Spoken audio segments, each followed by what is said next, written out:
साथियों, पढ़ो ऑनलाइन पर आपका स्वागत है। अब पढ़ना और याद रखना होगा आसान चित्रों और ट्रिक्स द्वारा सभी सरकारी नौकरियों की तैयारी के लिए एक बेहतरीन प्लेटफॉर्म। चलिए शुरू करते हैं। नमस्कार साथियों, अपोहा तंत्र राजस्थान की नदियों के पार्ट फर्स्ट में हमने आंतरिक प्रवाह की नदियों के विषय में पढ़ा था। आज के विषय में हम जानने वाले हैं अरब सागर प्रवाह की नदियों के बारे में, जो अपना जल अपनी सहायक नदियों के साथ अरब सागर तक ले जाती हैं। राजस्थान प्रदेश से अरब सागर की ओर बहने वाली नदियां, जिसमें लूनी नदी, पश्चिमी बनास, माही नदी, साबरमती नदी प्रमुख हैं।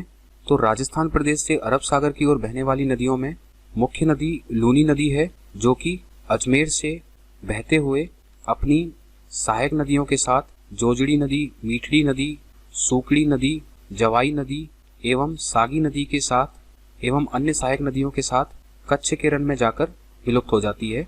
इसी प्रवाह की दूसरी नदी है पश्चिमी बनास, जो कि सिरोही से निकलते हुए गुजरात से बहते हुए यह भी कच्छ के रण में जाकर विलुप्त हो जाती है।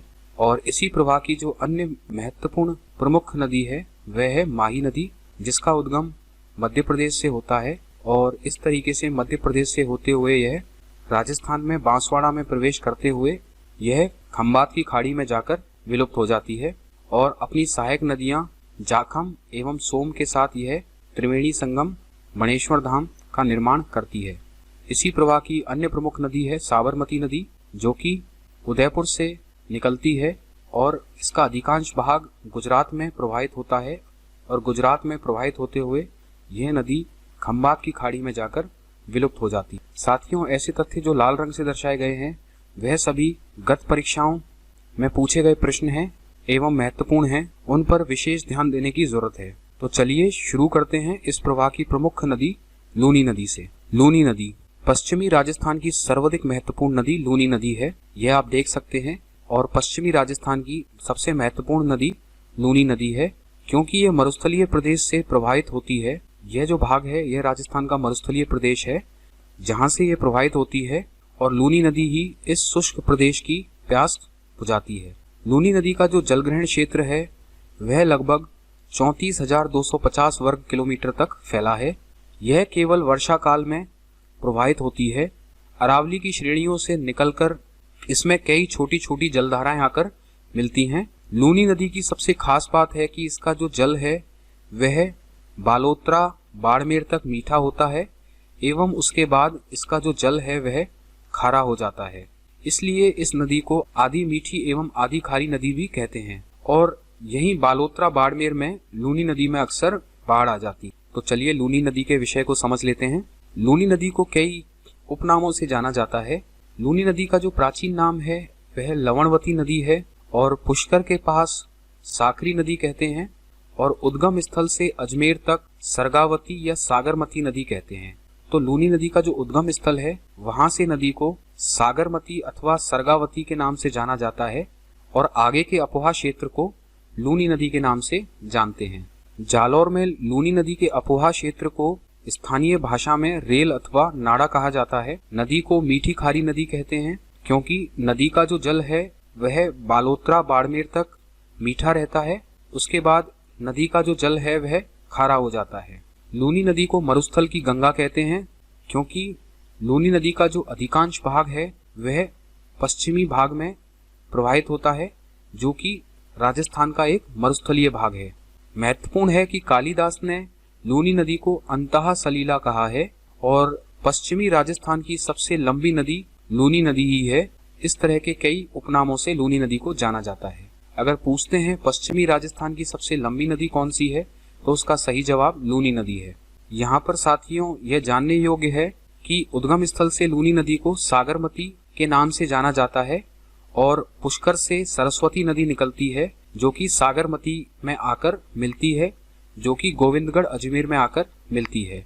तो पहले लूनी नदी को सागरमती कहते हैं उद्गम स्थल से, थोड़े से आगे के क्षेत्र को सरस्वती नदी कहते हैं, फिर बाकी के अपोहा क्षेत्र को लूनी नदी के नाम से जाना जाता है। तो लूनी नदी का जो उद्गम है वह नाग पहाड़ पुष्कर अजमेर से होता है और जो लूनी नदी का प्रवाह क्षेत्र है वह अजमेर, पाली, नागौर, बाड़मेर, जालौर, जोधपुर से होते हुए नदी अरब सागर के कच्छ के रण में जाकर विलुप्त हो जाती है। लूनी नदी की जो कुल लंबाई है वह 495 किलोमीटर है, 495 किलोमीटर है, जिसमें से राजस्थान में नदी 330 किलोमीटर का बहाव क्षेत्र है। राजस्थान में चंबल के बाद दूसरा सबसे बड़ा अपवाह क्षेत्र लूनी नदी का है। तो महत्वपूर्ण है, चंबल नदी के बाद दूसरा सबसे बड़ा अपवाह क्षेत्र लूनी नदी का ही है। तो साथियों, यहाँ पर लूनी नदी के अपवाह क्षेत्र को आप एक आसान ट्रिक से याद रख सकते हैं। इसके लिए आपको एक लाइन याद रखनी है, अपना बजाज। इससे कैसे? आ से अजमेर, पा से पाली, ना से नागौर, बा से बाड़मेर, जा से जालौर और जा से जोधपुर। साथियों, लूनी नदी की जो प्रमुख सहायक नदियां हैं उनमें जवाई नदी है, मीठड़ी नदी है, सूकड़ी नदी है, लीलड़ी नदी है, बांडी नदी, गुहिया नदी, सागी नदी, खारी नदी, जोजड़ी नदी मुख्यतः हैं। तो चलिए जानते हैं लूनी नदी की सहायक नदियों के विषय में। तो यहाँ पर हम देख सकते हैं कि जो लूनी नदी का उद्गम है वह नाग पहाड़ अजमेर से होता है और उद्गम स्थल से कुछ दूरी तक नदी के प्रवाह को सागरमती नाम से जाना जाता है और यहाँ पर अजमेर पुष्कर से सरस्वती नदी इसमें आकर मिलती है और फिर आगे के बहाव क्षेत्र को, जहाँ पर सरस्वती एवं सागरमती नदी आकर मिल जाती है, उसके आगे के बहाव क्षेत्र को लूनी नदी के नाम से जाना जाता है। तो लूनी नदी की जो प्रमुख सहायक नदियां हैं उनमें जवाई नदी है। यह लूनी की मुख्य सहायक नदी है। यह नदी पाली जिले के बाली तहसील के गोरिया गांव से निकलती है। पाली व जालौर में बहती हुई बाड़मेर के गुणा में लूनी में मिल जाती है और पाली के सुमेरपुर कस्बे में इस नदी पर जवाई बांध बना है। महत्वपूर्ण है जवाई बांध, जिसे मारवाड़ का अमृत सरोवर कहा जाता है। अन्य सहायक नदी है खारी नदी। यह सिरोही के सेर गांव से निकलती है। सिरोही व जालौर में बहती हुई जालौर के शाहिला में जवाई में मिल जाती है। यहीं से इसका नाम सूकड़ी सेकंड हो जाता है, सूकड़ी फर्स्ट। यह पाली के देसूरी से निकलती है। पाली व जालौर में बहती हुई बाड़मेर के समदड़ी गांव में लूनी नदी में मिल जाती है।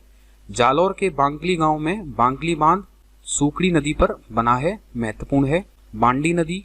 यह पाली से निकलती है। पाली व जोधपुर में बहती हुई पाली के लाखर गांव में लूनी में मिल जाती है।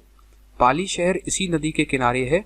पाली में इस पर हेमावास बांध बना है। महत्वपूर्ण है यह सबसे प्रदूषित नदी है और इसे केमिकल रिवर भी कहते हैं। तो साथियों, अगर प्रश्न बनता है कि लूनी की किस सहायक नदी को केमिकल रिवर कहते हैं, तो उसका सही जवाब है बांडी नदी। सागी नदी जालौर जिले की जसवंतपुरा पहाड़ियों से निकलती है। प्रवाह जालौर बाड़मेर में है। बाड़मेर में यह गांधव गांव के निकट लूनी नदी में मिल जाती है। जोजड़ी नदी नागौर के पांडलू या पोडल गांव से निकलती है। जोधपुर में बहती हुई जोधपुर के ददिया गांव में लूनी में मिल जाती है। यह लूनी की एकमात्र सहायक नदी है जो दाईं ओर से आकर मिलती है। तो जोजड़ी नदी एकमात्र ऐसी सहायक नदी है जो लूनी में दाईं ओर से आकर मिलती है और इकलौती ऐसी नदी है जिसका उद्गम अरावली की पहाड़ियों से नहीं होता है। तो बाकी सारी जो लूनी नदी की सहायक नदियां हैं यह बाईं ओर से इससे आकर मिलती हैं और इनका जो उद्गम है वह अरावली की पहाड़ियों से होता है। लीलड़ी नदी अजमेर जिले में जावाज के निकट से निकलकर पाली जिले में लूनी में मिल जाती है। मीठड़ी नदी पाली तहसील में अरावली से निकलकर पाली बाड़मेर जिलों में बहती हुई पवाला गांव के समीप लूनी में मिल जाती है। तो साथियों, यहाँ पर हम देख सकते हैं कि लूनी नदी की ज्यादातर सहायक नदियों का जो उद्गम है वह पाली जिले से होता है, जिसमें गुहिया, बांडी, लीलड़ी, मीठड़ी, सूकड़ी, जवाई, यह सब इन सब का जो उद्गम है वह पाली जिले से होता है और ज्यादातर जो नदियों का जो संगम है वह बाड़मेर में जाकर होता है, जिसमें लीलड़ी, मीठड़ी, सूकड़ी, जवाई एवं सागी बाड़मेर में जाकर लूनी नदी में मिल जाती हैं। तो साथियों, यहाँ पर आप लूनी नदी की सहायक नदियों को याद रखने के लिए एक ट्रिक का यूज कर सकते हैं। उसके लिए आपको केवल एक लाइन याद रखनी है, सूकी बांडी गुड़िया जो सगाई में जवाई से मिली। इससे कैसे? सूकी से सूकड़ी, बांडी से बांडी, गुड़िया से गुहिया, जो से जोजड़ी, सगाई से सागी, जवाई से जवाई, मिली के मी से मीठड़ी और ली से लीलड़ी। और साथियों, एक महत्वपूर्ण तथ्य है जिसको आप ध्यान रख सकते हैं कि जिस नदी के नाम के पीछे डी है, जैसे बांडी, लीलड़ी, मीठड़ी, सूकड़ी, यह सभी लूनी की सहायक नदियां हैं। तो आप देखकर प्रश्न में पहचान सकते हैं कि जिस नदी के नाम के पीछे डी है वह लूनी की सहायक नदियां हैं। केवल इसमें एक अपवाद है, वह है कुकड़ी नदी, जो कि इसकी सहायक नदी नहीं है। जिसके नाम के पीछे भी डी है वह पश्चिमी बनास की नदी है। केवल कुकड़ी नदी अपवाद है जो कि लूनी की सहायक नदी नहीं है। तो इस तरीके से भी आप ध्यान रख सकते हैं। तो साथियों, बालोतरा लूनी नदी के दाईं किनारे पर स्थित है। इसका जो प्रवाह क्षेत्र है वह गोडवाड़ प्रदेश कहलाता है और लूनी नदी का जो जल है वह बालोतरा बाड़मेर तक मीठा व बाद में खारा होता है। राजस्थान की लूनी नदी घाटी में सर्वाधिक संख्या में उपघाटियां हैं। तो थार मरुभूमि में राजस्थान की लूनी नदी में एकीकृत जल निकास प्रणाली समाहित है और जो सरदार समंद परियोजना है वह लूनी नदी के किनारे पर स्थित है। तो साथियों, महत्वपूर्ण है, जैसा कि हम पहले बात कर चुके हैं कि जो जोजड़ी नदी है वह लूनी नदी की एकमात्र सहायक नदी है जो दाएं किनारे से मिलती है व उसका उद्गम अरावली की पहाड़ियों से नहीं होता है। अन्य महत्वपूर्ण सहायक नदी जो कि जवाई नदी है, इसका जो उद्गम है वह गोरिया गांव पाली से होता है। इसका बहाव क्षेत्र पाली, जालौर एवं बाड़मेर में है। इसकी सहायक नदियां बांडी, सूकड़ी, खारी हैं। जवाई बांध पाली जिले के सुमेरपुर के निकट जवाई नदी पर बना है, महत्वपूर्ण है। और जवाई नदी का जो विलय है वह बाड़मेर में गांधव के निकट लूनी नदी में होता है। और महत्वपूर्ण है कि पाली व सिरोही जिलों की जो सीमा का जो निर्धारण है करती है वह जवाई नदी करती है, जो कि इन दोनों जिलों के बीच में सीमा बनाती है। और जवाई नदी से ही संबंधित महत्वपूर्ण तथ्य है कि जवाई नदी में जो जल प्रदूषण है उसका जो मुख्य कारण है, प्रमुख कारण है, वह रंगाई और छपाई उद्योग है। तो साथियों, लूनी नदी से संबंधित जो बांध परियोजनाएं हैं इन पर भी महत्वपूर्ण प्रश्न बनते हैं। तो हमें ध्यान में रखना है कि जो जसवंत सागर, जिसको पिचियाक बांध भी कहते हैं, यह जोधपुर में लूनी नदी पर बना है। इसके अलावा सरदार समंद बांध जो कि बांडी नदी पर पाली में बना है। हेमावास बांध खारी नदी बांडी की सहायक नदी पर पाली में है। जवाई बांध पाली जवाई नदी पर पश्चिमी राजस्थान का सबसे बड़ा बांध है। पाली शहर जवाई नदी पर स्थित है। अन्य महत्वपूर्ण बांध है बांकली बांध, बहुत महत्वपूर्ण है, जो कि जालौर बांकली गांव में सूकड़ी नदी पर है और जालौर है वह सूकड़ी नदी के किनारे पर ही स्थित है। तो साथियों, लूनी नदी से संबंधित अन्य महत्वपूर्ण तथ्य है कि जो राजस्थान के कुल अपोहा तंत्र में जो लूनी नदी का योगदान है वह 10.40% है और जवाई बांध पाली में स्थित है। और जो जवाई बांध है वह पाली में स्थित है, जो कि पश्चिमी राजस्थान की सबसे बड़ी पेयजल परियोजना है। और इसी वजह से मारवाड़ का अमृत सरोवर जवाई बांध को कहा जाता है। बहुत महत्वपूर्ण है कि मारवाड़ का अमृत सरोवर, तो हमें पता होना चाहिए जवाई बांध। जब कभी जवाई बांध में पानी की कमी होती है तो उसके लिए जो जलापूर्ति की जाती है वह सेई जल सुरंग से की जाती है। सेई जल सुरंग राजस्थान की प्रथम जल सुरंग है जो कि उदयपुर से पाली के बीच में स्थित है, जो कि जवाई नदी में जलापूर्ति करती है।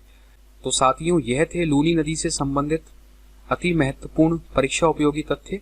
तो चलिए आगे देखते हैं। राजस्थान प्रदेश से अरब सागर की ओर बहने वाली नदियों में अगली नदी है पश्चिमी बनास। पश्चिमी बनास, इसका उद्गम सिरोही के नया सानवारा गांव के निकट अरावली की पहाड़ियों से होता है।